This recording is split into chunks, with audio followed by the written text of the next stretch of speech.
Now, citrus exporters have raised alarm over the Ukraine invasion by Russia.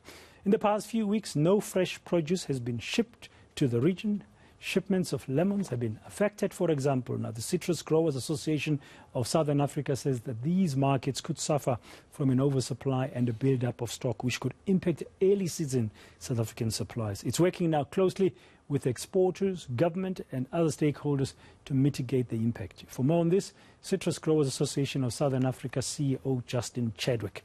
Justin, good afternoon. Thank you very much for your time. It's not a very good situation to be in, because I understand there's a sizable chunk of citrus exports that come from South Africa to that part of the world, to Russia in particular. How big is that market for you?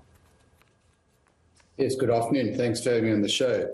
That market absorbs about 10% of our volume. So if you think of us exporting 2.5 million tons of fruit annually, it's about 250,000 tons. So it's a sizable market.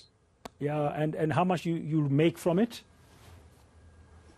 Well, if you take 10% of the earnings of the industry is about 30 billion rand per annum. So taking 10% of that are probably about 3 billion rand per annum. So it's definitely something we're concerned about. Yeah, and the citrus industry in the country historically is a very good employer.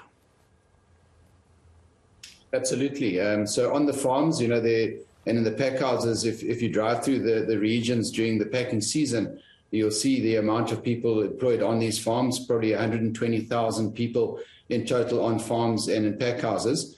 And then there's a multitude of downstream people working in the distribution and transport leg, and then also the input suppliers and just the rural towns around those areas. Yeah, so this war, the longer it goes, would impact jobs, one would guess, besides earnings. Yeah, absolutely. I mean, we must be sensitive. Obviously, there's people's lives and livelihood at stake, and we're talking about trade. But I think everybody is hoping that the war will come to an end as soon as possible, and that trade can resume, and that we can get things back to normal again. Yeah, but the fact is, I mean, we know that this trade for us and your industry and the country, if it's happening, it's also providing livelihoods for thousands of South Africans. Yeah, so I mean, I think the estimate is that for each person working there's something like 10 dependents. So if you take the 120,000 and you multiply that by 10, you get 1.2 million people dependent on the industry. And, if that market is lost, it's not a case of just taking that fruit and moving it to other markets, because most markets are pretty well supplied at this stage. And fruit that will go into those other markets will destabilize those markets. In addition, the fruit is a specific quality and sizing that's required by the Russian market. So it's not easy to divert fruit. Yeah, so currently, I mean, we know the conflict is still ongoing.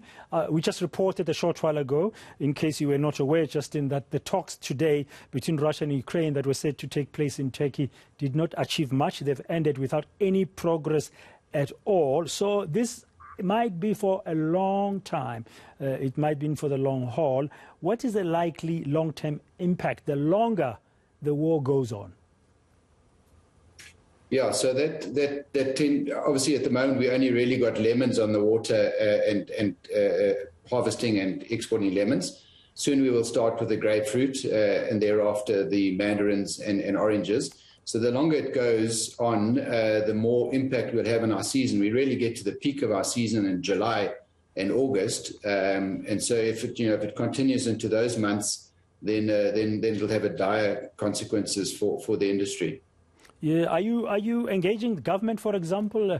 You mentioned the word trade. I mean, the Department of Trade and Industry, as just one example in South Africa, to see what are the alternatives while this war is going on. Could you find, for example, two different alternative markets? Yes, definitely. I mean, government's a huge stakeholder and a big partner to us. So the big thing is to try and speed up the market access that we're working on with government. So there are various markets where we have difficult conditions for entry, or markets like Vietnam, we don't have any access at the moment. And then there are markets like the EU, which are under threat through new measures that they're wishing to impose. So we are working very closely with government to ensure that our fruit can at least go into those markets and take some pressure off the loss of the Russian market. Yeah, do you have good buyers for your citrus in the EU? Absolutely. The EU is our biggest market, taking sort of upwards of 35 to 40% of our fruit. So the EU has always been our mainstay market and a very important market for the citrus industry. Yeah, well, let's hope, like you have just expressed, that the war between Russia and Ukraine does not get too prolonged and, to benefit. That 10% is quite a chunk with those billions of rands you've explained, and then employing, thousands of South Africans. And who knows, the longer it goes, those jobs might be on the line. Let's hope we do not get there for the sake of those South African families. But that's what war does.